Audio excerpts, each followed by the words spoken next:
Namaste and welcome to this exciting episode of Sathology Debunking Mythology. Sathology means science of truth, the study of truth. Opposite of that is mythology, which means science or study of fake, lie, or imagination. So, Sathology actually builds your identity, and mythology actually destroys your identity. Now, thank you all the viewers for loving my books, and it's been a great honor to receive an award from an American bookseller to be the best-selling American author in my category. Now, if those of you who are asking me questions about the Transcending the Mind book, it's the translation of Patanjali's work, and I think probably the first time somebody has done from the commentaries of Bhagavad Puran and Bhagavad Gita, Patanjali's work. So I have very special guest today. आज हमारे साथ बड़े अच्छे अतिथि हैं. He's a news anchor and he's been a journalist for a very long time. He's a senior consulting editor of DD News, and then I just read out XTV, India TV, Z News, Aaj Tak, NDTV, News 24, many news channels. And इनका एक पुस्तक आया है Hey Ram, and that aroused my curiosity to a very large level where मेरे को लग रहा था कि ये क्या लिखा होगा इन्होंने महात्मा गांधी के बारे में जो हम लोगों को मालूम नहीं है या सोशल मीडिया यूनिवर्सिटी में जो फैला हुआ नहीं है. But it is always good to know the first hand information. और मैं भी इनसे बात कर रहा था, अभी आएंगे, हमारे लाइव होंगे, तो तब बताया इन्होंने it is contemporary views about Mahatma Gandhi. जो उस समय के जो लोग थे महात्मा गांधी के साथ, उनके व्यूज के आधारित बुक है. वेरी ऑथोरिटेटिव, विश्वसनीय आप बोल सकते हैं.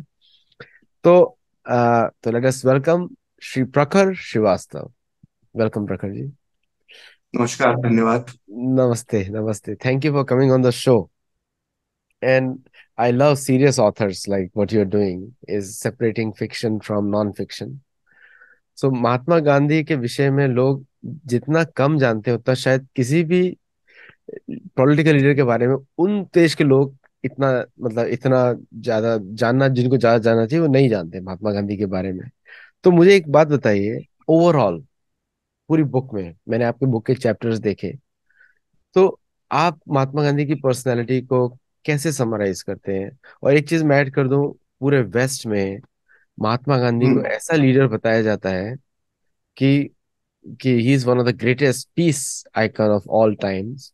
और दूसरा, वेस्ट जिसको ग्लोरीफाई करता है, इसका मतलब हम्म। उस व्यक्ति ने वेस्ट के लिए काम किया है. This is the way west works. मैं बहुत सालों से इधर रह रहा हूँ, तो I know how they glorify. Like Hugo Chavez they glorify lot. उसके नाम पे हम्म। सड़कें बनी हुई पूरे अमेरिका में. तो somebody hmm. where he was involved. तो what is your view of the overall personality of महात्मा गांधी जो दर्शकों को पता लगे? देखिए, महात्मा गांधी की अगर पूरी व्यक्तित्व पे बात की जाए तो वो तो एक इतना बड़ा विषय है कि उस पे मतलब जहाँ जाने कितनी हजारों लाखों किताबें लिखी गई हैं कि शायद हम किताबों के ही नाम लेना शुरू करें तो हमारी बातचीत मतलब जाने कब तक चलती रहेगी। इसलिए जब मैंने गांधी जी पर ये पुस्तक लिखी तो गांधी जी पर ये पुस्तक जो मैंने लिखी है वो उनकी हत्या से जुड़े विषय पर मैंने पुस्तक लिखी है कि जो गांधी जी की जो हत्या हुई, जिसका आज भी एक बहुत बड़ा राजनीतिक इस्तेमाल होता है, बार बार जो है हर तीसरे चौथे दिन कोई ना कोई भारतीय राजनीतिक दल जो है वो महात्मा गांधी की हत्या का जिक्र करता है, उस पर लेकर राजनीति होती है। तो मैंने गांधी का जो एक बहुत बड़ा जीवन है जिसमें इनकी लंबी राजनीतिक यात्रा है, जिस पर पूरी दुनिया में चर्चा होती है, उसमें से मैंने उनके जो अंतिम 2 वर्ष थे, जो अंतिम साल थे, उनके 2 साल 1946 से लेकर उनकी मृत्यु तक 1948 तक के काल को लिया है। और वो इसलिए लिया है कि वो महात्मा गांधी का सबसे विवादित जो हिस्सा है उनके जीवन का, अगर आप मान सकते हैं, तो वही अंतिम 2 वर्ष हैं। और उन 2 वर्षों के बारे में बहुत कम लोग जानते हैं, क्योंकि जो विवाद हुए जिन पर बातचीत करते हैं, लेकिन वो विवाद की जड़ क्या थी, उसके आसपास जो चीजें चल रही थी, उसके विषय में बहुत कम चीजें मालूम है। तो महात्मा गांधी की जो महान जीवन यात्रा है, जिसमें उन्होंने पूरे आजादी के लिए पूरे भारतीय समाज को जागृत किया, उस यात्रा उस हिस्से को ना लेकर मैंने अंतिम 2 वर्ष का हिस्सा लिया, क्योंकि वो अंतिम 2 वर्ष का जो हिस्सा है जो उनकी हत्या से जुड़ा हुआ है, उसी दौर के अंदर जो है वो पाकिस्तान की मांग जोर पकड़ती है। पाकिस्तान के तौर पर जो एक नए देश की मांग इतनी जोर पकड़ देती है कि उसका बनना तय हो जाता है। उसके बाद हिंदू मुस्लिम दंगे पूरे सब कॉन्टिनेंट में होते हैं, जिनका वो दंगे इस तरह के दंगे हैं कि जिसकी मिसाल शायद ही मानव जाति के इतिहास में कहीं मिलती है। इसके अलावा जो है वो महात्मा गांधी की उस दौर की जो नीतियां थी उसका पूरा एक बहुत बड़ा लेखा जोखा उस दौर के अंदर सामने आता है, वो मैंने पुस्तक में लिखा है। इसके अलावा जो कांग्रेस की इंटरनल पॉलिटिक्स थी, जहां पर नेहरू और पटेल के बीच में एक संघर्ष राजनीतिक चल रहा था, और गांधी किस तरह से नेहरू को आगे करते हैं, जिससे पूरे भारत का जो आने वाला भविष्य है वो बदल जाता है। तो ये जो क्रिटिकल 2 इयर्स जो महात्मा गांधी के आखिरी के थे, इसको मैंने अपनी पुस्तक का आधार बनाया है, क्योंकि गांधी का जो पूरा जीवन है, जो उन्होंने राष्ट्र के लिए किया और जो जागृति की, और जो उनका जो योगदान है पूरा मानवता में, भारत की आजादी में, लेकिन इसका ये कतई मतलब नहीं है कि जो महात्मा गांधी के जो जीवन की है, जो उनकी नीतियां हैं, उनके ऊपर हम निष्पक्ष होकर चर्चा नहीं कर पाते। देखिए, दुर्भाग्य की बात है कि जब भी गांधी के जो अंतिम वर्षों का जब समय आता है, तो मुझे लगता है कि जो भी लेखक रहे, मैं किसी को ये नहीं कहता कि लोगों ने सही मायने में नहीं लिखा है, या शायद उन्होंने निष्पक्षता नहीं बरती हो, लेकिन मुझे लगता है कि जो निष्पक्ष तरीके से गांधी के अंतिम 2 वर्ष की जो उनके क्रियाकलाप थे, जो उनकी नीतियां थी, उसकी एक समालोचना होना चाहिए। और ये पाठकों तक और इतिहास को जो समझना चाहते हैं, अपने इतिहास को, खासकर जो बहुत क्रिटिकल ईयर्स है, ना केवल महात्मा गांधी के जीवन से जुड़े हुए, बल्कि भारतीय इतिहास के भी सबसे क्रिटिकल ईयर्स जो है वो 1946, 1947 और 1948 है। उन 3 साल में हो क्या रहा था, इसको आधार बनाकर मैंने अपनी पुस्तक है नाम लिखी। अभी रिसेंटली प्राइम मिनिस्टर मोदी ने एक स्पीच में बोला कि जी। गांधी परिवार में कोई नेहरू सरनेम क्यों नहीं है किसी का, आजकल के जो हम्म। गांधी परिवार है। तो एक लोगों ने गांधी जी का नाम यूज भी किया है बहुत ज्यादा अपने बेनिफिट के हम्म। लिए। तो हम्म। आपको वो उसका क्या रीजन लगता है, आपने जो रिसर्च किया है उसमें क्यों इतना नाम उनका यूज किया जाता है? देखिए, उनके नाम को अगर मैं कहूं, तो मैं उनके नाम से ज्यादा, जो मेरी पुस्तक का विषय है, मैं अगर उस पर आऊं, तो मैं आपको ये बताना चाहूंगा कि ना केवल उनके नाम का इस्तेमाल किया गया, बल्कि महात्मा गांधी की हत्या का भी इस्तेमाल किया गया। और वो हत्या का जो इस्तेमाल, राजनीतिक इस्तेमाल होता है, वो लगातार 75 साल से चला आ रहा है। मैं आपको एक बात बताऊं कि भारतीय राजनीति में बहुत मशहूर जुमला है। वो जुमला ये है कि किसी की चिता पर राजनीति की रोटियां सेकना।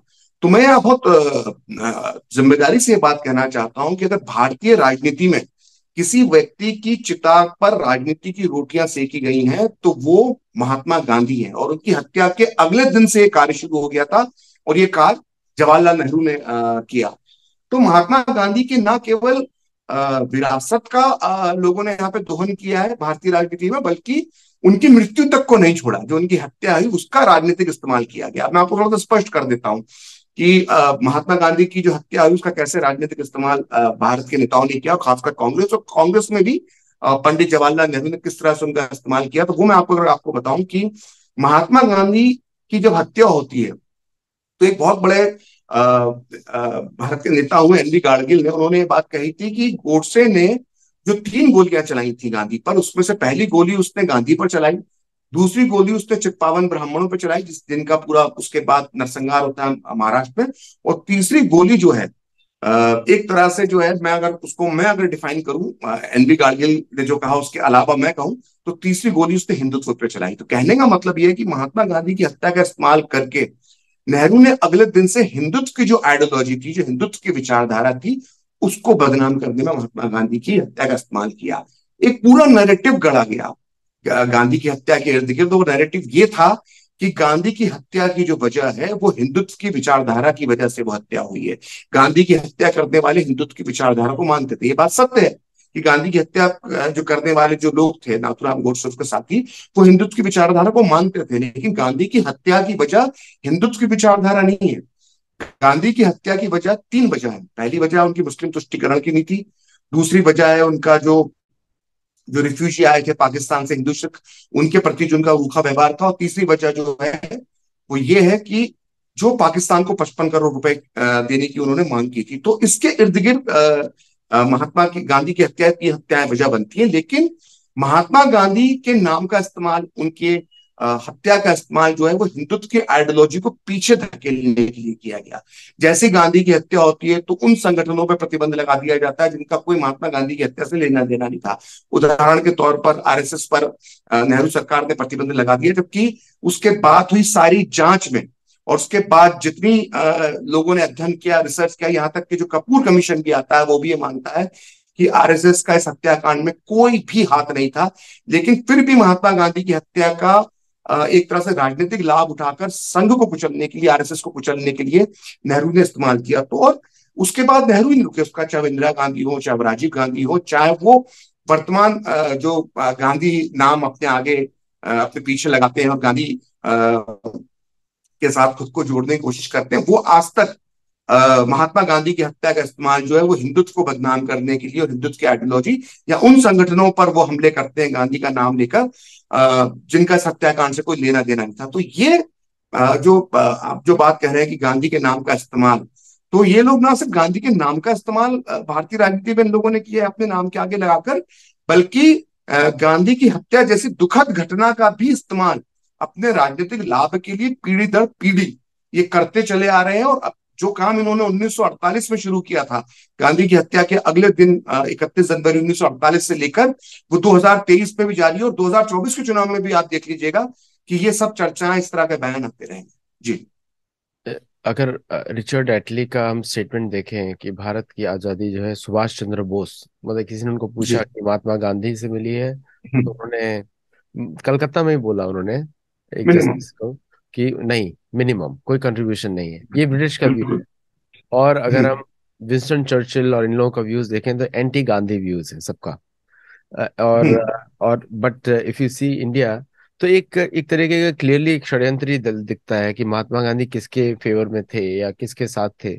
एक क्वेश्चन एक आपकी बुक में आपने लिखा हुआ है कि शायद लोग ऐसे नारे भी लगाते थे, मरना है तो मरने दो, गांधी को मरने दो। ये इस तरह के नारे उस समय क्या, इसके विषय में आपको क्या बोलना है कि ये क्या, किस देखिए तरीके का देखिए मैं आपको जो बता रहा हूँ ना कि मैंने जो आपने आपने जो पहला सवाल पूछा था, मैंने जो कहा कि गांधी के जो अंतिम 2 वर्ष थे वो बड़ा ही क्रिटिकल माने जाते हैं भारतीय पॉलिटिक्स में भी, भारत के इतिहास में भी और गांधी के जीवन में भी। गांधी का जो जीवन में उनकी लोकप्रियता का ग्राफ था कि वो एक बार जब आवाज उठाते थे तो पूरा देश उनके लिए उनके उनकी आवाज पर उठ खड़ा होता था। और गांधी जब कोई आंदोलन छेड़ते थे तो करोड़ों लोग, लाखों लोग जो है वो उनके पीछे चल पड़ते थे। तो ये गांधी का पूरा लोकप्रियता का ग्राफ था कि भारतीय राजनीति को डोमिनेट करते थे। लेकिन उनके जो अंतिम 2 वर्ष थे, खासकर 1946 के बाद जब पाकिस्तान की मांग तेजी पकड़ती है, कैबिनेट मिशन आता है और कलकत्ता के अंदर 16 अगस्त 1946 को जब डायरेक्ट एक्शन डे होता है जिसमें हिंदुओं का नरसंहार होता है, फिर उसी प्रक्रिया को जो है नोआखली में दोहराया जाता है, फिर वो हिंसा का दौर बिहार से होता हुआ पंजाब और एनडब्ल्यूएफपी जो प्रांत है पाकिस्तान का, जिसको आज जो उनका बॉर्डर अफगानिस्तान से लगा इलाका है, पेशावर वगैरह, वहां पर जब दंगों का पूरी एक सीरीज चलती है तो गांधी की जो लोकप्रियता का जो ग्राफ था वो उनके अंतिम दिनों तक आते आते बहुत ही निचले स्तर पर चला जाता जा रहा था। और उसकी वजह थी गांधी की नीतियां। जैसा कि मैंने जिक्र किया है कि लोगों का जो गांधी के प्रति गांधी से जो उम्मीदें थी, जैसा उनको पहली उम्मीद थी कि गांधी जो है बंटवारे को, विभाजन को रोकने में कामयाब हो जाएंगे, क्योंकि गांधी ने अपने पूरे जीवन में कहा, हमको बचपन से पढ़ाया गया कि पाकिस्तान मेरी लाश पर बनेगा या पाकिस्तान बनाने से पहले मेरे शरीर के 2 टुकड़े कर दो। लेकिन हम देखते हैं कि राजनीतिक जुमले से ज्यादा कभी भी ये गांधी इसको साबित करके नहीं दिखा पाए। गांधी तमाम विरोध की बातें करते रहे, लेकिन जिन मौकों पर वो विभाजन को रोक सकते थे, पार्टीशन को रोक सकते थे, वहां पर वो सफल नहीं हुए या शायद वो सफल होना भी नहीं चाहते थे, क्योंकि उन्होंने एक तरह से बंटवारे को सहमति दे दी। तो जो आम हिंदू सिख शरणार्थी थे, सिख जो थे, जो पाकिस्तान के इलाकों में रहते थे, उनको ये उम्मीद थी कि किसी भी तरह से गांधी जी जो है वो इस बंटवारे को रोक लेंगे और हमें विभीषिका नहीं झेलनी पड़ेगी। लेकिन गांधी जी इसमें नाकाम रहे। तो गांधी जी के अलोकप्रिय अंतिम दिनों में जो अलोकप्रिय हो रहे थे, क्योंकि मैं आपके सवाल के जवाब में आ रहा हूं, जो आपने कहा कि गांधी के मरने के लिए जो नारे लगाए जाते हैं उसकी भूमिका कैसे तैयार हो रही थी, तो गांधी विभाजन रोकने में नाकाम रहे। गांधी का जो अहिंसा का सिद्धांत, जो लगातार 30-40 साल से जो अहिंसा की जो बातें करते थे, चाहे वो उन्होंने दक्षिण अफ्रीका में की हो, चाहे भारत में की हो, और अहिंसक आंदोलन की जो बात करते थे, अहिंसा की जो बात करते थे, वो अहिंसा पूरी तरह से नाकाम नजर आई जब दंगों का एक दौर शुरू होता है और हिंदू मुसलमान एक दूसरे के खून के प्यासे हो जाते हैं और लाखों लाख लाशें गिरती हैं। मतलब जो लोग कहते हैं ना कि अहिंसा से देश को आजादी मिली, दे दी हमें आजादी बिना खटक बिना ढाल, साबरमती के संत तूने कर दिया कमाल। तो ये एक कविता के तौर पर अच्छा लग सकता है, गीत के तौर पर अच्छा लग सकता है, लेकिन प्रैक्टिकल नजरिए से आप देखते हैं तो शायद दुनिया में कोई ऐसा देश होगा जिसे 20, 30, 40 लाख लाशों के ऊपर आजादी मिली होगी। तो भारत की आजादी जो है वो अगर कोई कहता है कि अहिंसा से हासिल हुई है या अहिंसा ने हमको आजादी दे दी, तो इस आजादी की कीमत, अगर एक आंकड़ा कहता है कि 20 लाख लोग मरे, कोई कहता है 30 कहता है, कोई 40 कहता है, कोई 50 कहता है, कोई भी आंकड़ा कम नहीं है। तो ये जो अहिंसा का सिद्धांत था ये खोखला साबित हो गया 1946 तक आते आते। फिर जो लोगों को उम्मीद थी कि जो पाकिस्तान बना था वो पाकिस्तान मांगने वाले हिंदू नहीं थे, चाहे वो भारत में रहने वाले हिंदू हो, चाहे वो पाकिस्तान के हिस्से में रहने वाले हिंदू हो, किसी ने पाकिस्तान नहीं मांगा था। पाकिस्तान मांगने वाले थे इस देश के मुसलमान। और पाकिस्तान मांगने वालों में सबसे ज्यादा जो ताकत थी, जो फोर्स जो पाकिस्तान को मांग रहा था, वो कोई सिंध के मुसलमान नहीं थे, वो NWFP के मुसलमान नहीं थे, बलूचिस्तान के मुसलमान नहीं थे, वो कोई पाकिस्तानी पंजाब के मुसलमान नहीं थे। असल में पाकिस्तान की मांग को जो खाद पानी मिली और पाकिस्तान मूवमेंट जो पूरा चलता है पाकिस्तान की मांग का, वो वर्तमान उत्तर प्रदेश, जिसको उस वक्त यूनाइटेड प्रोविंस कहा जाता था, वहां से चलता है। तो पाकिस्तान मांगने वाले लोग कौन थे? उत्तर प्रदेश के मुसलमान थे। आप देख लीजिए मुस्लिम लीग के जितने बड़े नेता थे वो कहाँ के थे? वो यूनाइटेड प्रोविंस के थे। खुद मोहम्मद अली जिन्ना जो थे वो कोई लाहौर, कराची, पेशावर के थोड़ा थे, वो मुंबई के रहने वाले थे, गुजरात के रहने वाले थे। उनके तो पूरा हिस्सा जो है उनके जो उनका जो पुश्तैनी इलाका है वो तो भारत में रह गया, उनका जो कर्म क्षेत्र मुंबई था वो भारत में रह गया। तो पाकिस्तान की जो मांग कर रहे थे, तो पाकिस्तान की मांग करने वाले लोग जो थे वो भारतीय भारतीय क्षेत्रों के मुसलमान थे। ये और बात है कि वो पाकिस्तान बनने के बाद कभी पाकिस्तान नहीं गए, उनके वंशज आज भी भारत में रहते हैं। तो इसके बाद भी जब भारत का बंटवारा होता है तो गांधी की जो नीतियां थी, वो मुस्लिम अपीजमेंट की जो नीति थी, वो लोगों को बहुत चुभी, क्योंकि गांधी हर समय जो है उस वक्त जो मुस्लिम अपीजमेंट जो उनकी हद से बढ़ता जा रहा था, उसकी वजह से उनकी लोकप्रियता समाप्त हुई। और इस प्रकार से जो शरणार्थियों के प्रति महात्मा गांधी का रूखा व्यवहार था, अगर मैं आपको किससे बताऊं तो ऐसे कई भाषण मैंने उनके उस वक्त अंतिम समय के जो अध्ययन किया अपनी पुस्तक लिखने के दौरान, तो उनके भाषणों के अंदर जो रिफ्यूजी जो पाकिस्तान से आए थे हिंदू सिख, उनके प्रति जो उनका व्यवहार था बड़ा ही रूखा नजर आता था। फॉर एग्जाम्पल, उन्होंने भाषणों के अंदर वो कहते थे कि जब से ये हिंदू और सिख शरणार्थी दिल्ली में आए तब से दिल्ली में शराब की बिक्री बढ़ गई है। वो इस बात पे टोकते थे रिफ्यूजीज को कि आप लोग जो है वो जब किराना लेने के लिए जाते हैं, राशन का सामान लेने जाते हैं, तो दुकानदारों से मोल भाव करते हैं, आप तांगे वालों से मोल भाव करते हैं। वो सिखों पे आरोप लगाते थे कि सिख लोग जो खुली तलवारें लेकर घूमते हैं, जैसे दिल्ली का माहौल बिगड़ रहा है। तो यहाँ तक कि एक बार तो उन्होंने ये तक कह दिया, इतना छोटा और इतना घटिया आरोप शरणार्थियों पे लगा दिया कि बिरला भवन में गांधी सभाएं करते थे, अपनी प्रार्थना सभा की, वो बिरला सेठ की कोठी थी, वो बिरला भाई की, तो उसमें रहते थे। तो बिरला भवन के अंदर फलों के पेड़ लगे होते थे, तो शरणार्थी भी उनको सुनने आते थे कुछ इक्का दुक्का। तो गांधी ने अपनी एक प्रार्थना सभा में कहा कि आप जब मुझे सुनने के लिए आते हैं तो बिरला भवन में जो फलों के पेड़ लगे इसमें से फल चुरा लेते हैं। तो जो लोग अपने कोठियां, लाहौर और पेशावर में जब लोग अपनी कोठियां छोड़कर आए थे, वो क्या बिरला भवन के फल चुराते थे?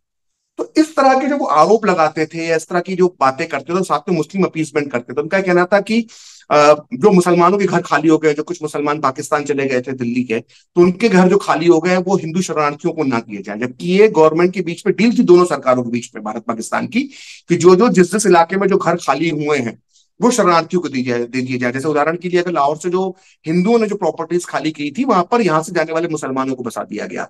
और जो भारत में मुस्लिम घर खाली थे, वहां पर उसी तरह से हिंदुओं और सिखों को बसाया जाना चाहिए था। लेकिन गांधी इसका विरोध करते थे। वो कहते थे घर खाली पड़े पड़े रहने दो, लेकिन यहाँ पर किसी को हिंदुओं को मत बसाओ जो पाकिस्तान से आए। और हिंदू किस स्थिति में, हिंदू शरणार्थी और सिख शरणार्थी रह रहे थे दिल्ली में? टेंटों में। और मैं आपको बता दूं कि जो 1947 और 48 की जो ठंड पड़ी थी दिल्ली में, मतलब वैसी ठंड ने सारे रिकॉर्ड तोड़ दिए थे। और ठंड ही नहीं पड़ रही थी, साथ में उस बरसात भी हो रही थी उस नवंबर, दिसंबर, जनवरी के महीने में। तो जो दिल्ली में रहता है वो जानता है कि जब दिल्ली में ठंड पड़ती है बेतहाशा, उसके साथ जब बारिश होती है, तो खुले में रहना मतलब 20-25 मिनट से ज्यादा खड़े नहीं हो सकते हैं। और ऐसे में शरणार्थियों को टेंटों में रहना पड़ रहा था, लेकिन उनको खाली घर जो मुसलमानों के पड़े हुए थे वो नहीं दिए जा रहे थे। यहाँ तक कि कुछ मुस्लिम इलाकों में जो मस्जिदें खाली पड़ गई, तो उस खाली पड़ी हुई थी उसमें जब हिंदू शरणार्थी अंदर चले गए, तो महात्मा गांधी ने सरकार पर दबाव डलवाकर उनसे उन मस्जिदों से हिंदू और सिख शरणार्थियों को खींच खींच कर भरी ठंडी और बरसाती रातों के अंदर बाहर खींच खींच कर निकाला गया। और ये डॉक्यूमेंट्स मिलते हैं, एविडेंस मिलते हैं। तो इससे महात्मा गांधी की छवि दिन पर दिन खराब होती जा रही थी। फिर हम आते हैं उस नारे पर जिसका जिक्र आपने किया है कि बिरला भवन के बाहर जनवरी में जब गांधी अंतिम अनशन कर रहे थे अपने जीवन का, वो अंतिम अनशन का जो हिडन एजेंडा था गांधी का, वो बुनियादी तौर पर पाकिस्तान को 55 करोड़ रुपए देने के लिए था। और ये पूरे डॉक्यूमेंटेड चीजें हैं। इससे साबित होता है कि गांधी ने 55 करोड़, ठीक है उनके समर्थक ये बार बार कहने की कोशिश करते हैं कि दिल्ली में शांति स्थापित करने के लिए, हिंदू मुस्लिम एकता स्थापित करने के लिए उन्होंने अनशन किया था, लेकिन इससे बड़ा कोई सफेद झूठ हो नहीं सकता, क्योंकि उस समय कोई दिल्ली में जनवरी 1948 में कोई ऐसे दंगे नहीं हो रहे थे कि गांधी को अपना अनशन करना पड़े। मुद्दा सिर्फ और सिर्फ एक था, ये मैंने पूरा रिसर्च के साथ अपनी पुस्तक में लिखा है, कि सिर्फ और सिर्फ 55 करोड़ रुपए देने के लिए पाकिस्तान को गांधी ने अपना आखिरी अनशन किया था। तो जब ये गांधी ने अपना आखिरी अनशन किया, तो इसके बाद स्थितियां इतनी गांधी के अगेंस्ट हो गई कि बिरला भवन के बाहर रातों में हिंदू सिख शरणार्थी खड़े हो जाते थे और ये नारे लगाते थे, गांधी अंदर अनशन कर रहे हैं, नारे लगाते थे कि मरता है तो मरने दो, गांधी को मर जाने दो। तो ऐसे ही एक दिन जब शरणार्थी नारे लगा रहे थे और नेहरू जी उनसे गांधी जी से मिलकर बाहर निकल रहे थे, तो उन्होंने नारे सुने, तो वो गाड़ी रुकवाई उन्होंने अपनी, और भीड़ के अंदर वो चले गए और उन्होंने हाथापाई शुरू कर दी। शरणार्थियों से कहा कि किसने कहा कि मरता है तो मरने दो, गांधी को मरने दो, बोला उससे पहले मुझे तुम मारो। तो इस तरह की कई एविडेंस मिलते हैं। जो डोमिनिक लापियर और लैरी कॉलिंस ने अपनी बुक लिखी है फ्रीडम एट मिडनाइट, उसमें उन्होंने लिखा है कि जब गांधी अपना आखिरी अनशन कर रहे थे तो दिल्ली के बाजारों में ये चर्चा नहीं होती थी कि गांधी का अनशन कब खत्म होगा, बल्कि लोग ये चर्चा करते थे कि गांधी मरेंगे कब। ये मैंने नहीं लिखा है, ये उस वक्त के जो जिन्होंने रिसर्च किए वो उस दौर में लिखते हैं। तो गांधी के बाहर उस समय मार्केट बुक वाइट थी, बहुत बड़ी लाइफ मैगजीन की वो रिपोर्टर थी, और सेकंड वर्ल्ड वॉर उन्होंने कवर किया था, और उनसे बड़ा रिपोर्टर उस वक्त दुनिया में गिने चुने ही माने जाते थे। मार्केट बुक वाइट खुद उस वक्त भारत में मौजूद थी, उन सारी इवेंट को वो कवर कर रही थी। तो मार्केट बुक वाइट ने अपनी पुस्तक के अंदर ये लिखा है कि गांधी को लेकर असंतोष किस कदर बढ़ गया था। वो टैक्सी के अंदर बैठती थी तो टैक्सी ड्राइवर गांधी के मरने की बात करता था, वो मजदूरों की बस्ती में जाती थी तो मजदूर गांधी के लिए गलत बातें करते थे, वो दिल्ली के बाजारों में जाती तो दिल्ली के बाजारों में गांधी के मरने की बात होती थी, बिरला भवन के बाहर दिल्ली के गांधी के मरने की बात होती थी। तो मैं ये बहुत रिसर्च के साथ ये बात मैंने अपनी पुस्तक में लिखी है, और बहुत ही जिम्मेदारी के साथ मैं इस आपके मंच पर भी ये बात बोलना चाहता हूं कि जब 30 जनवरी 1948 की शाम 5:17 पर नाथूराम गोडसे ने गांधी को जब 3 गोलियां मारी थी, तो उसके ठीक 1 मिनट पहले, यानी कि 30 जनवरी 1948 की शाम 5:16 पर जो गांधी की लोकप्रियता का जो ग्राफ था, वो उनके जीवन के पूरे जीवन में सबसे निचले स्तर पर था। मैं ये नहीं कहता कि गांधी लोकप्रिय नहीं थे, लेकिन जो गांधी की लोकप्रियता से गांधी की लोकप्रियता को अगर कंपेयर किया जाए, तो गांधी अपने अंतिम मिनट में जब मृत्यु की तरफ वो प्रवेश कर रहे थे, तो उनकी लोकप्रियता का स्तर सबसे निचले स्तर पर था। तो इसीलिए गांधी के खिलाफ इस तरह के नारे लगते थे और लोगों का गांधी की अहिंसा और गांधीवाद से मोहभंग होने लगा। जी।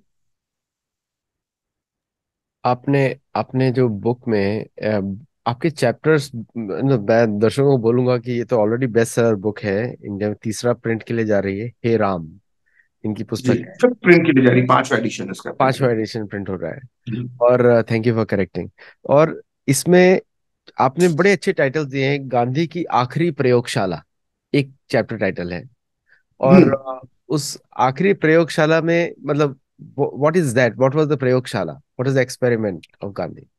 नहीं, वो प्रयोगशाला इसलिए वो लिखा है मैंने उसको कि गांधी जब कलकत्ता, देख सभी बहुत कम लोग ये जानते हैं क्योंकि कई लोगों को गलतफहमी है कि वो आजादी के दिन नोआखली में, तो नोआखली में नहीं थे। जब भारत आजाद हुआ था तो उस वक्त गांधी जी कलकत्ता में थे, जिसको आज कोलकाता कहा जाता है। तो कलकत्ता के अंदर वो पहुंच गए थे अपने अगस्त के सेकंड वीक में, और आजादी जब भारत को मिली 15 अगस्त को, तो उस रात वो कोलकाता में थे। उसी बात कोलकाता में 2-3 दिन तो शांति रही, उसका कलकत्ता के अंदर दंगे शुरू हो गए, क्योंकि पिछली बार जब दंगे हुए थे तो उसमें मुसलमानों ने दंगे शुरू किए, तो हिंदुओं का नरसंहार किया था। तो स्थितियां बदल गई थी, अब कांग्रेस का शासन आ गया था और मुस्लिम लीग की सरकार चली गई थी, भारत का बंटवारा हो गया था, तो कलकत्ता में दंगे शुरू हो जाते हैं, तो जिसमें हिंदू हावी पड़ रहे थे उन दंगों के अंदर। तो गांधी वहां पर कलकत्ता के दंगे रोकने के लिए वहां पर एक अनशन करते हैं, जो मुझे लगता है 3 या 4 दिन चला था, और वो मुसलमानों की रक्षा के लिए वहां पर एक अनशन करते हैं। तो गांधी जब वहां पर अपने का अनशन करते हैं तो उसका असर होता है, और कलकत्ता में हिंदू मुस्लिम दंगे जो हो रहे थे होते हैं वो रुक जाते हैं। तो ऐसे में माउंटबेटन उनको कहते हैं गांधी को कि उस वक्त पंजाब में बहुत दंगे हो रहे थे, मतलब कलकत्ता में दंगे जो हुए वो हुए, लेकिन पंजाब में सबसे ज्यादा मारकाट हो रही थी दोनों हिस्सों में, चाहे वो पाकिस्तान के हिस्से का पंजाब हो चाहे भारत के हिस्से का पंजाब हो। तो माउंटबेटन ने एक बयान देकर कहा था कि जो हमारी बाउंड्री फोर्स उन्होंने एक बनाई थी सैनिक सेना की, कि जो हमारी 40,000 सैनिकों की बाउंड्री फोर्स जो दंगे रोकने का काम पंजाब में नहीं कर पाई, वो काम सिर्फ इकलौते महात्मा गांधी ने अकेले की दम पर वो कलकत्ता के अंदर कर दिखाया, मतलब उस कलकत्ता में मिरेकल कहा गया, जिस तरह से गांधी ने वहां पर दंगे रोक दिए थे। तो गांधी इस बयान से बड़े प्रभावित हुए, माउंटबेटन के इस बयान से, और उन्होंने घोषणा करी कि अब वो कलकत्ता में चूंकि अब दंगे रुक गए, इसलिए वो दंगे रोकने के लिए जो है अब पंजाब जाएंगे, और पंजाब की में जो सांप्रदायिक आग लगी हुई है उसको बुझाने का काम करेंगे। लेकिन कलकत्ता और पंजाब के बीच में दिल्ली पड़ती थी, तो जब गांधी कलकत्ता से दिल्ली पहुंचे तब तक दिल्ली के अंदर दंगे भड़क गए। तो गांधी ने अपना पंजाब जाने का प्लान कैंसिल करके दिल्ली में रुकने का फैसला किया। तो इसलिए मैंने जो दिल्ली में, और दिल्ली में जब वो रुके तो फिर वो उसके बाद कहीं बाहर नहीं गए, और दिल्ली उनका अंतिम स्थल साबित हुआ। और सितंबर में जब वो फर्स्ट वीक सितंबर में जब दिल्ली आते हैं, और 30 जनवरी जब उनकी हत्या होती है, तब तक वो दिल्ली के अंदर ही रहते हैं, और दिल्ली में वो जो कार्य करते हैं वो पूरी पुस्तक है, तो इसलिए मैंने उसको आखिरी प्रयोगशाला नाम दिया है। और उसकी वजह मैं आपको बताता हूं कि दिल्ली के अंदर जो गांधी रुके, तो दिल्ली में दंगे हुए, इसमें कोई शक नहीं है। सितंबर के अगस्त के लास्ट वीक से दंगा शुरू हुआ था, सितंबर फर्स्ट वीक तक वो दंगा बहुत बढ़ गया था, सेकंड थर्ड वीक तक भी दंगा बहुत उफान पर था। लेकिन गांधी को जिस तरह के दंगों के बारे में बताया गया है दिल्ली में, असल में खुद जो सरदार पटेल के पर्सनल सेक्रेटरी रहे वी शंकर, जो इंडियन सिविल सर्विसेज के अधिकारी थे, आईसीएस अधिकारी थे, उन्होंने अपनी पुस्तक लिखी है, उसमें लिखा है। और ऐसे कई यहाँ तक कि आचार्य कृपलानी भी अपनी पुस्तक में लिख कर गए हैं। इसके अलावा कई बड़े उस दौर के पत्रकारों ने, नेताओं ने लिखा है कि मौलाना आजाद के नेतृत्व में जो उस वक्त का जो मुस्लिम नेताओं का एक जो पूरा एक ग्रुप था जो दिल्ली के अंदर एक तरह से मुस्लिमों का नेतृत्व करता था, उन्होंने मौलाना आजाद के नेतृत्व में गांधी के पास जा जाके इस तरह का माहौल बना दिया कि दिल्ली के दंगों के अंदर ना जाने कितने मुसलमान मारे जा रहे हैं। तो गांधी के मन में यह बात बैठ गई कि दिल्ली में मुसलमान सुरक्षित नहीं। और ये बात मैं नहीं कह रहा, मतलब मैंने आपको इतने नाम बताया, वी शंकर का नाम बताया, आचार्य कृपलानी की महानता पे कोई शक नहीं कर सकता, इतने बड़े गांधीवादी नेता थे, कांग्रेस के अध्यक्ष रहे, नेहरू जी के समकालीन थे। तो वो तक लिखते हैं कि दिल्ली के मौलानाओं ने अपनी आदत बना ली थी कि रोज सुबह बिरला भवन पहुंच जाते थे। और यही बात जो महात्मा गांधी के पर्सनल सेक्रेटरी थे प्यारेलाल नैयर जी, उन्होंने जो अपनी पुस्तक लिखी है महात्मा गांधी पूर्णाहुति, उसमें भी वो बात लिखते हैं कि दिल्ली के मौलानाओं का रोज का काम था कि गांधी के पास आ जाते थे और उनको ये भरना शुरू कर देते थे कि भाई दिल्ली का मुसलमान सुरक्षित नहीं है। तो इस प्रकार गांधी दिल्ली में रुक गए तथाकथित मुसलमानों को सुरक्षा देने के लिए, लेकिन मुसलमान असुरक्षित है ऐसा नहीं था, दंगे दोनों तरफ से बराबरी से हो रहे थे। उसमें हिंदू भी पीड़ित थे लेकिन, और मुसलमान भी पीड़ित थे, लेकिन गांधी का पूरा यह कहना था कि मुसलमान पीड़ित है, जैसा कि मौलाना आजाद और साथी मुसलमान नेताओं ने उनको भर दिया था। तो दिल्ली में रहकर जो उन्होंने किया वो उनकी आखिरी प्रयोगशाला थी, इसलिए मैंने उसका नाम उस चैप्टर का नाम गांधी की आखिरी प्रयोगशाला रखा है। और इसी दिल्ली में रहने के दौरान, जो पिछले सवाल में आपको जवाब दिया कि जो बयान देते थे, जिस तरह की बातें कर रहे थे, फिर जो आखिरी अनशन दिल्ली में किया, तो उन्होंने एक तरह से दिल्ली को अपनी प्रयोगशाला बना लिया। जी। आपने एक मतलब इतने अट्रैक्टिव नेम्स हैं सारे चैप्टर्स के, तो congratulations for thinking and writing thank you. Attractive names हैं। नहीं, वो इसकी वजह इसलिए है, वो आपको नाम इसके अच्छे लग रहे हैं क्योंकि देखिए मैं टीवी पत्रकार हूँ।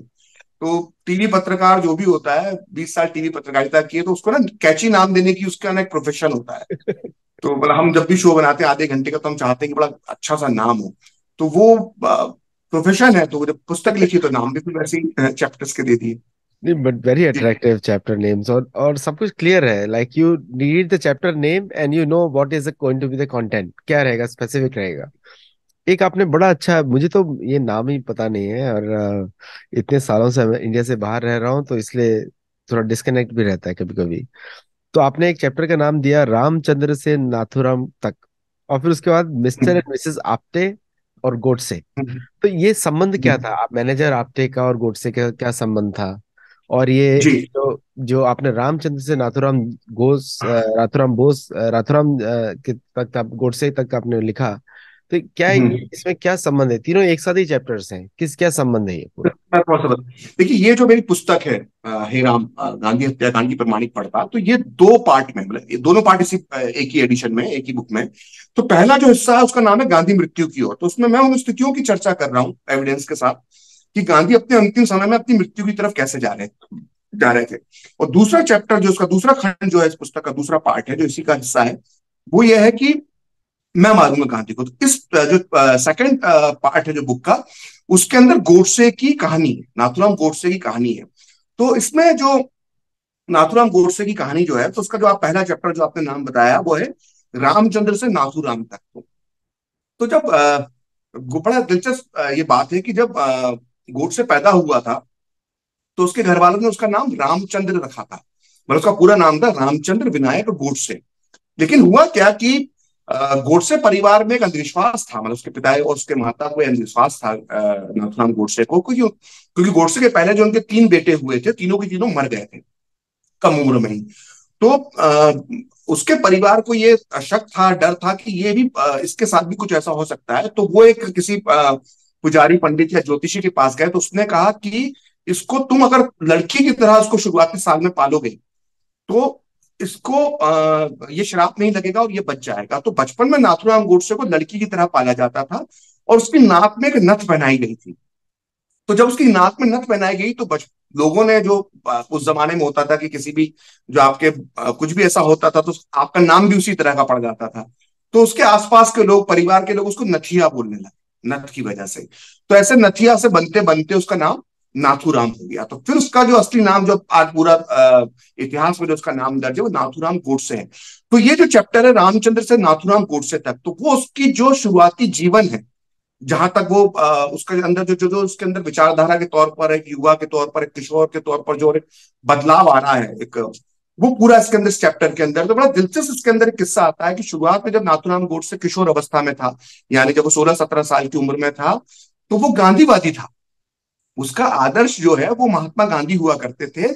और चूंकि उसकी इच्छा थी कि वो गांधी के जो सत्याग्रह है उसमें हिस्सा ले, लेकिन उसके पिताजी चूंकि सरकारी नौकरी में थे, वो डाक खाने के अंदर कर्मचारी थे, तो वो गांधी के आंदोलनों में शामिल नहीं हो पाया।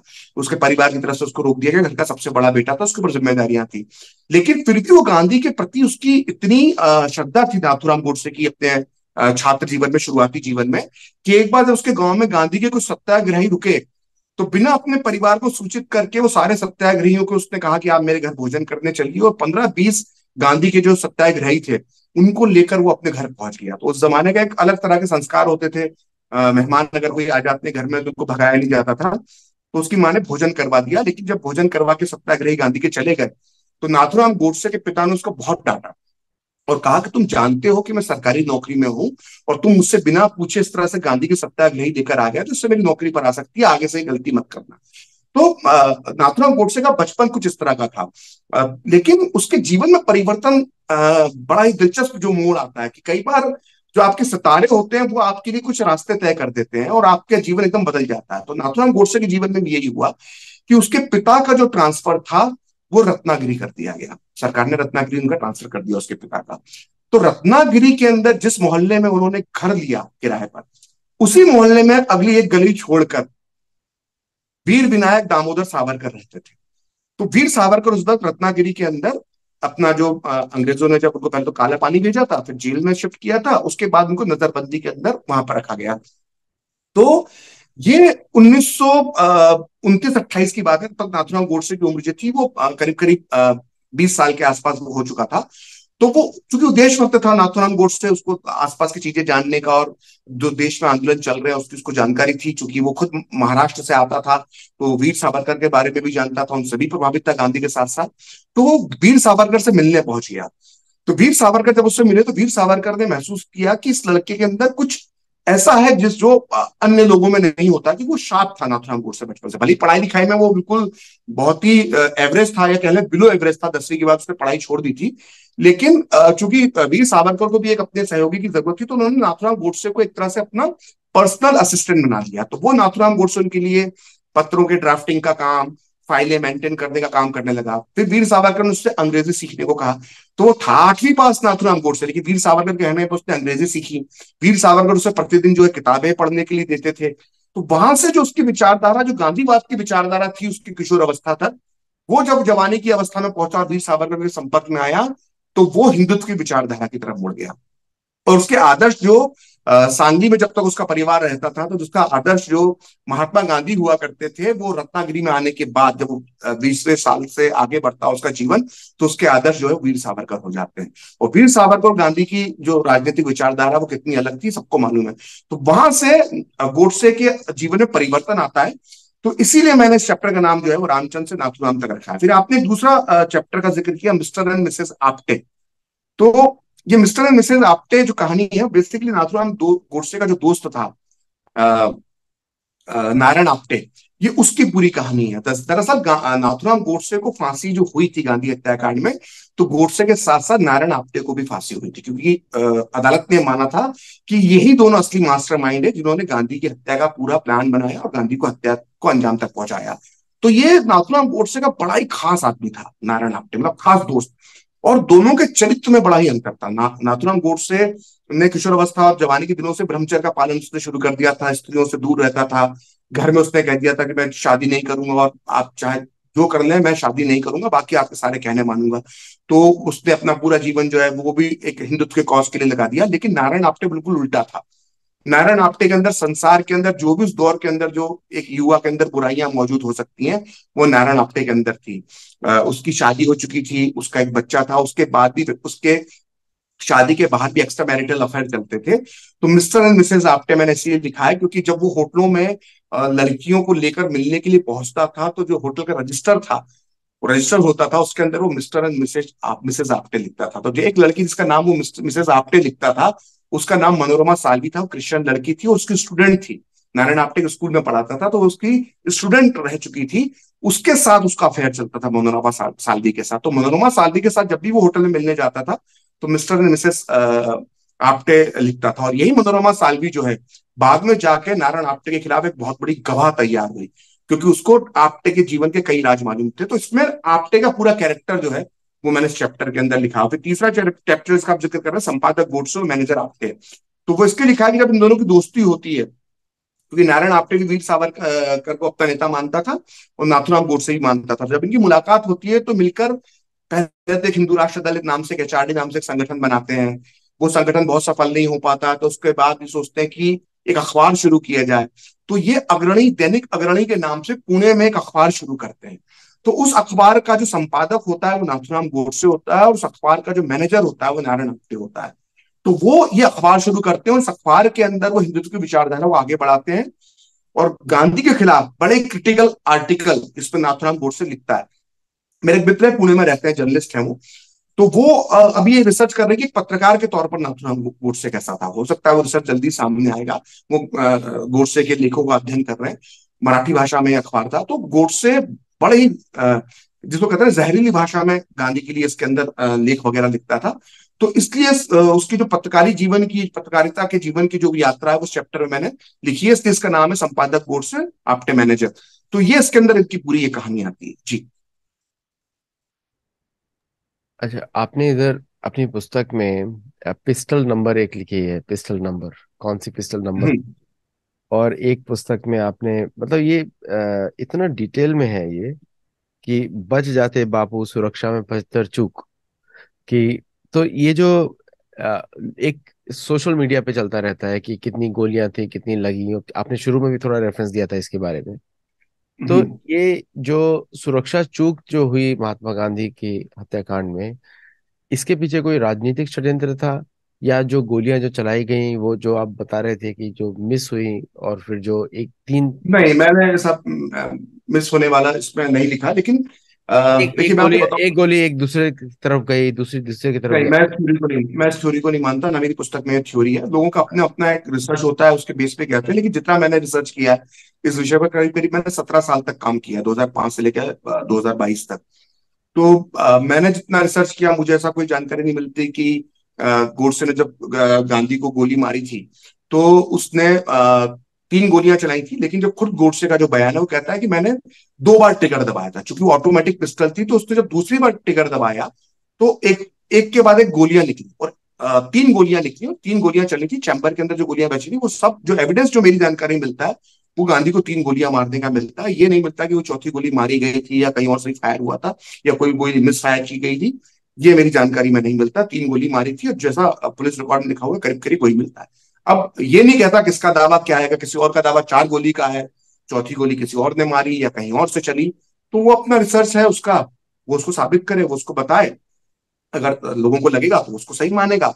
लेकिन मेरा जो रिसर्च है वो ये कहता है। अब आपने बात की शायद पिस्टल की, कि पिस्टल कैसे आई या कहाँ से आई। तो असल में पिस्टल जो है वो ग्वालियर से ली गई थी। और मैं उसको, इस कहानी को बताने के, मैंने जो आपने चूक की बात की, मैंने पूरा चैप्टर लिखा है कि आ, तो बच जाते बापू अगर नहीं होती 75 चूक। तो मैं बहुत जिम्मेदारी से कह रहा हूं कि मैंने 75 चूक शायद कम लिख दी। अगर गांधी को बचाने में जो नाकामी है, अगर नाकामियां गिनी जाए, तो वो 75 से कहीं ज्यादा है, वो सैकड़ों में। मतलब दुर्भाग्य की बात है इस देश में कि जब भी हम गांधी की हत्या की बात करते हैं तो हम उंगली उठाते हैं हिंदुत्व पे, हम उंगली उठाते हैं उन संगठनों पे जिसका कोई लेना देना नहीं था। हम गांधी की हत्या को अलग ही एंगल में ले जाते हैं और ये चर्चा करने लगते हैं कि एक हिंदू अतिवादी ने आकर गांधी को मार दिया। लेकिन कोई भी दुर्भाग्य से इस देश में चर्चा नहीं करता कि गांधी को बचाने की कोशिश क्यों नहीं की, क्योंकि लोगों को तो ये मालूम ही नहीं है कि गांधी की हत्या के 10 दिन पहले नाथुराम गोडसे और उसके बाकी के 6 जो साथी थे, उन्होंने 20 जनवरी, गांधी की हत्या के 10 दिन पहले 20 जनवरी 1948 की शाम गांधी को मारने की एक असफल कोशिश की थी। और इनका प्लान ये था कि पहले मदन लाल पाहवान का एक साथी था, वो पहले बम फोड़ेगा, प्रार्थना सभा में बम फूटेगा, उसका भगदड़ मचेगी, भगदड़ मचने का फायदा उठाएंगे हम लोग, और गांधी पर ग्रेनेड और गोलियों से हमला करके हम गांधी की हत्या कर देंगे। तो मदन लाल पाहवा ने बम तो फोड़ दिया, लेकिन भगदड़ नहीं मच पाई। तो जैसी होना, तो गांधी ने भी उसको रोक दिया। यूट्यूब में अगर आप जाएंगे तो गांधी की वो पूरी स्पीच पड़ी हुई है जिसमें बम फूटने की आवाज तक आती है, और गांधी कहते हैं नहीं नहीं रुक जाइए, ये कोई आर्मी के लोग यहाँ पर अभ्यास कर रहे होंगे दूर, वो आवाज आई होगी, कोई भागने की जरूरत नहीं, डरने की जरूरत नहीं है। तो भगदड़ नहीं मच पाती। और ये अनाड़ी लोग थे, ये कोई बहुत प्रोफेशनल क्रिमिनल्स नहीं थे, नाथुराम गोडसे और उसके साथी। तो ये पैनिक हो जाते हैं और ये वहां से भाग जाते हैं। लेकिन मदन लाल पाहवा नहीं भाग पाता, वो जिसने बम फोड़ा था वहां पर। तो मदनलाल पाहवा स्पॉट पे गिरफ्तार हो जाता है। तो मदनलाल पाहवा को जब पुलिस मारती है तो मदनलाल पाहवा सारे राज उगल देता है। वो बता देता है कि ग्रुप का जो लीडर है वो एक अग्रणी नाम के अखबार का संपादक है। जो दूसरे नंबर का व्यक्ति है वो अग्रणी अखबार का मैनेजर है। मतलब वो नाथुराम गोडसे और नारायण आप्टे की पहचान जाहिर कर देता है। वो विष्णु करकरे का नाम बता देता है, जो बहुत बड़ा व्यवसायी था अहमदनगर का, जो उस वक्त मौके पर मौजूद था, इनका साथी था। और साथ में काउंसलर भी था, पार्षद भी था अहमदनगर में। तो वो उसका नाम बता देता है कि विष्णु करकरे जो पार्षद है, होटलों का मालिक है, वो भी इस गिरोह में शामिल है। वो गोपाल गोडसे के बारे में बता देता है जो नाथुराम गोडसे का भाई है। वो दिगंबर बड़गे के बारे में बता देता है कि हथियारों का सौदागर है। वो दिगंबर बड़गे के नौकर के बारे में बता देता है कि शंकर बिस्तैया ये उसका नौकर भी इसमें शामिल है। तो 6 लोगों के नाम वो पुलिस को मतलब पूरे जानकारी दे देता है। अब एक बात बताइए कि उस दौर में भी भारत में जितने अखबार छपते थे उन सबका कौन मालिक है, उनका कौन संपादक है, उनका कौन मैनेजर है, उसका पता क्या है, सारी जानकारियां जो थी वो दिल्ली के अंदर मौजूद होती थी। मतलब एक तो आईएनबी मिनिस्ट्री में मौजूद होती थी। इसके अलावा आईबी डिपार्टमेंट जो इंटेलिजेंस ब्यूरो होता था उस वक्त अंग्रेजों के जमाने का जो कंटिन्यू हुआ था, उसके अंदर वो जानकारी मौजूद होती थी। और अग्रणी अखबार कोई छोटा मोटा अखबार नहीं था। मतलब पुणे का ठीक ठाक अखबार था, इसकी अच्छी खासी कॉपियां वहां पर बिकती थी, क्योंकि हिंदूवादी विचारधारा के लोग उस अखबार को बड़ा पसंद करते थे। तो मुझे ये बताइए कि जब पुलिस को मालूम पड़ जाता है कि जो मुख्य इसका गांधी की हत्या का जो प्लान बनाने वाला जो मुख्य व्यक्ति है वो अग्रणी अखबार का संपादक है, तो पुलिस 10 दिन तक उस अग्रणी अखबार के संपादक यानी नाथुराम विनायक गोडसे को ढूंढ क्यों नहीं पाई? उस अखबार के मैनेजर को, जो नारायण आप्टे था, जिसका नाम दर्ज था सरकारी कागजों में, उसको क्यों नहीं ढूंढ पाई? इतने ही नहीं, मतलब मैं अगर आपको बताना शुरू करूं छोटी छोटी जो गलतियां की है पुलिस ने, मतलब जो कहने को छोटी है, लेकिन कितनी बड़ी गलती वो साबित हुई। अगर मैं आपको बताना शुरू करूं तो हम 3 से 4 घंटे तक इसी विषय पर चर्चा करते रहेंगे। मतलब एक एक गलती गांधी की जान लेने के लिए काफी थी, और ऐसी इन्होंने एक गलती नहीं की, इन्होंने जाना कितनी गलती की। और मैं बार बार कहता हूं कि बच्चे, जब हम, आप भी जब छोटे रहे होंगे, मैं भी जो छोटा रहूंगा, और जो हमारे दर्शक हमको सुन रहे हैं वो भी जो छोटे रहेंगे, तो हम सबने चोर सिपाही का खेल खेला है बचपन में। तो चोर सिपाही का खेल खेलते वक्त बचपन में जो गलतियां हमने नहीं करी, या जो छोटे छोटे बच्चे चोर सिपाही का खेल खेलते वक्त गलती नहीं करते, वो इस देश की 3 शहरों की पुलिस ने करी। दिल्ली पुलिस ने, मुंबई पुलिस ने, पुणे पुलिस ने। मतलब इन तीनों पुलिस ने ऐसा घालमेल किया कि गांधी को एक तरह से, मतलब अच्छा शब्द नहीं लेकिन कहना पड़ता है मुझे बहुत, मतलब सीधे में पत्थर रखकर, कि इन्होंने गांधी के गले में से, बकरी के गले में ना एक रस्सी बांधकर, खूंटे से बांध देते हैं कि कोई जंगली जानवर आएगा और शिकार कर लेगा उस बकरी का। मतलब ऐसे इन्होंने गांधी को छोड़ दिया, गांधी के जीवन को तश्तरी पे रखकर इन्होंने एक तरह से सौंप दिया, और गांधी की हत्या करने में गूढ़ से कामयाब हो गया। इतनी चूक है। अगर दिल्ली पुलिस का एक कांस्टेबल, मैं किसी आईपीएस अधिकारी की बात नहीं कर रहा, मैं किसी डीसीपी डीएसपी की बात नहीं कर रहा, मैं किसी इंस्पेक्टर की बात नहीं कर रहा, दिल्ली पुलिस के कांस्टेबल को, या मुंबई पुलिस के कांस्टेबल को, या पुणे पुलिस के कांस्टेबल को, या अहमदनगर पुलिस के अदने से कांस्टेबल को मदन लाल पहावा का बयान दिया जाता और कहा जाता इस बयान को पढ़ो, और जो लोग इसके, जिनके बारे में बता रहा उनको पकड़ कर लाओ। तो कांस्टेबल 3 दिन के अंदर सबको थाने के अंदर बंद कर देता। इतना ओपन एंड शट केस था, लेकिन नहीं किया गया। एक पर एक गलती, एक के बाद एक गलती, एक के बाद एक गलती करते गए, और वो जो अनाड़ी क्रिमिनल, जो क्रिमिनल थे ही नहीं, जो अनाड़ी लोग थे, जो बिल्कुल बचकाने प्लान जिन्होंने गांधी को मारने के बनाए थे, वो गांधी को मारने में कामयाब हो जाते हैं। तो इस देश में इस बात की चर्चा होना चाहिए कि गांधी को बचाने में कौन लोग नाकाम रहे।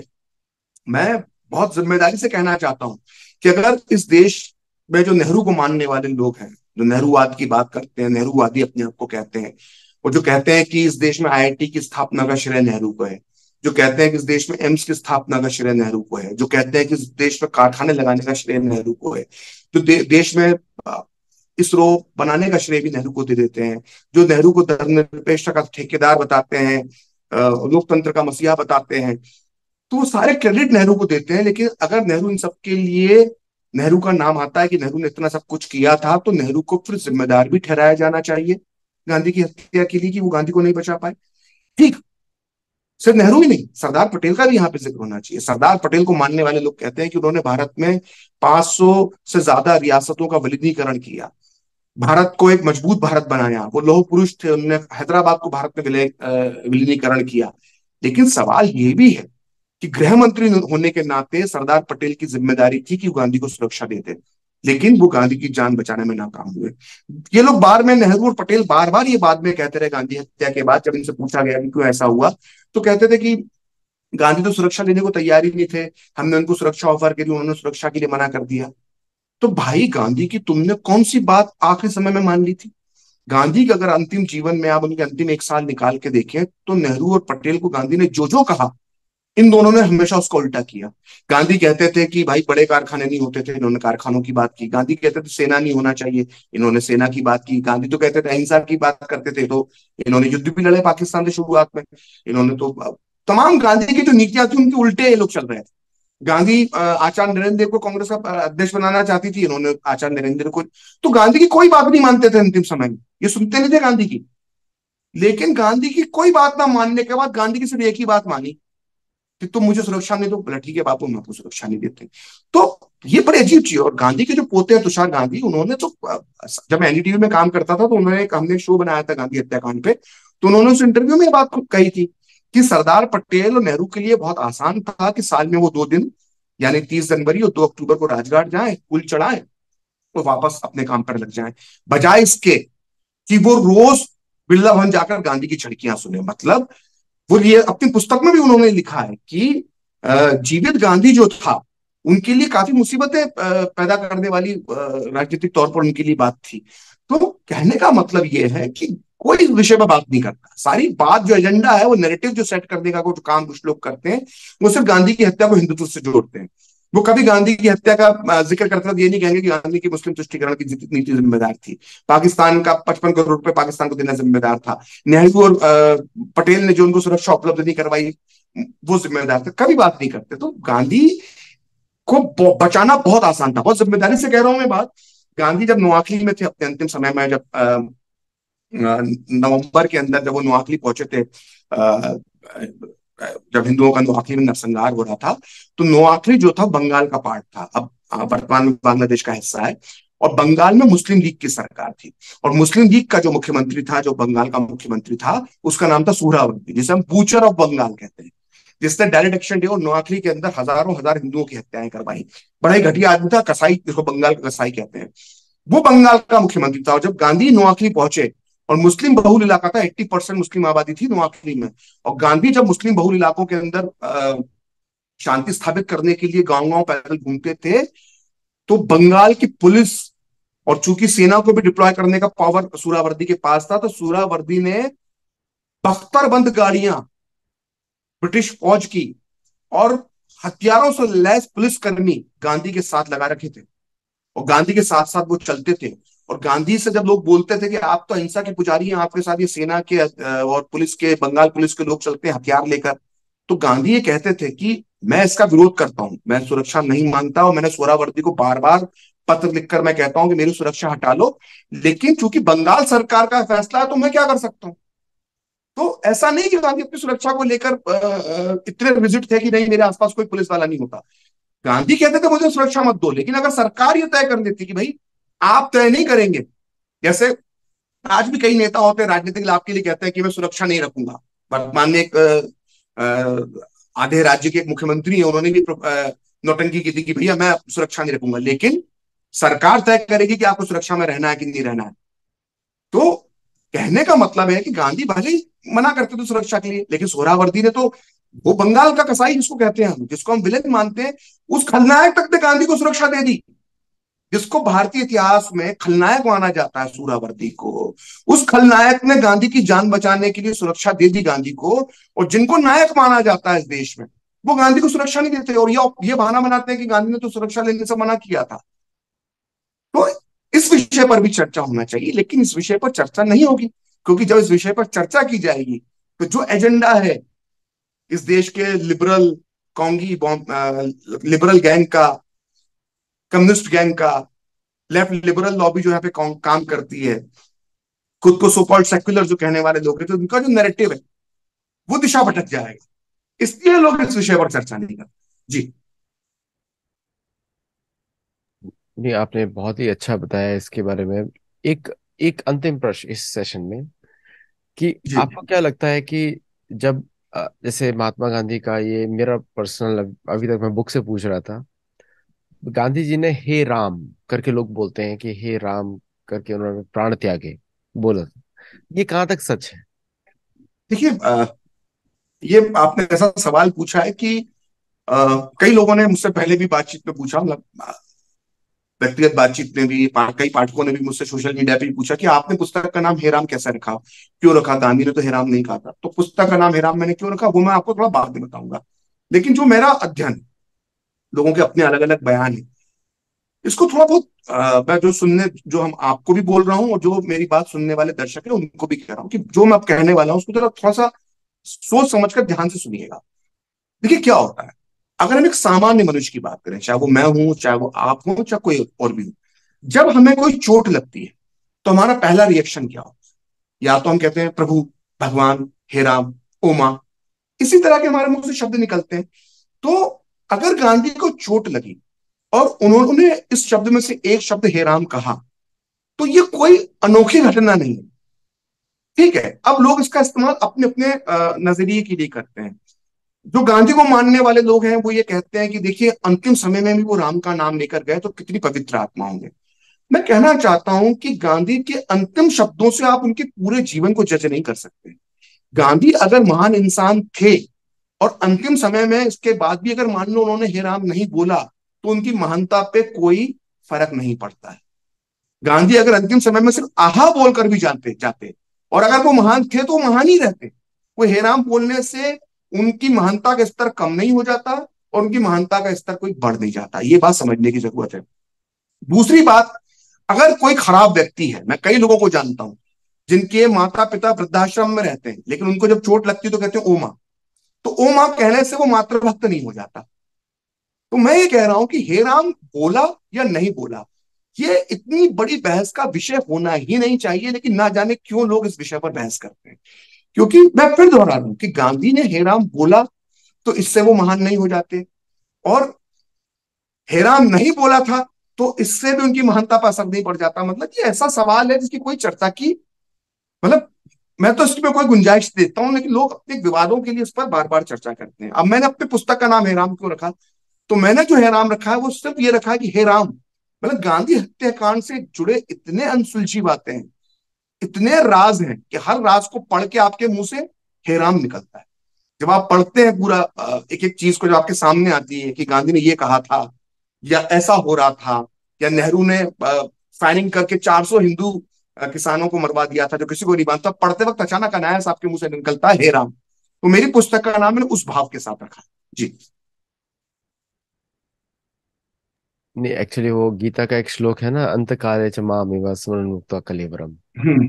उसके बेसिस पे लोग बोलते हैं, क्योंकि वो आ, भगवान बोलते हैं कि किस तरह मैं जो मेरे स्मरण करता है अंत में, इसलिए लोग अच्छा, बोलते एक बात बताइए, आप इतना धर्म, आप तो धर्म के बारे में जानते हैं और एक उसमें रहते हैं। हम लोग जिस परिवेश से आते हैं, हम लोग कितने अपने बड़े बुजुर्गों के बारे में सुना है, या हम जिस समाज में हम सुनते हैं कि फला व्यक्ति थे, अंतिम समय में उन्होंने भगवान का स्मरण किया और प्रभु की गोद में विलीन हो गए, चले गए। तो सामान्य मनुष्य, मतलब जो आप और हम जैसे सामान्य मनुष्य हैं, उसी समाज से निकले सामान्य से लोग जिन्होंने जीवन भर सामान्य जिंदगी गुजारी, सामान्य से नौकरी करते रहे, सामान्य से अपना जीवन यापन करते रहे, वो भी अंतिम समय में भगवान का स्मरण करते हुए चले जाते हैं। हैं। अच्छी बात है। तो इसको लेकर अगर गांधी ने भी ऐसा किया, तो मतलब मुझे समझ में नहीं आता कि ये हेराम बोला या नहीं बोला।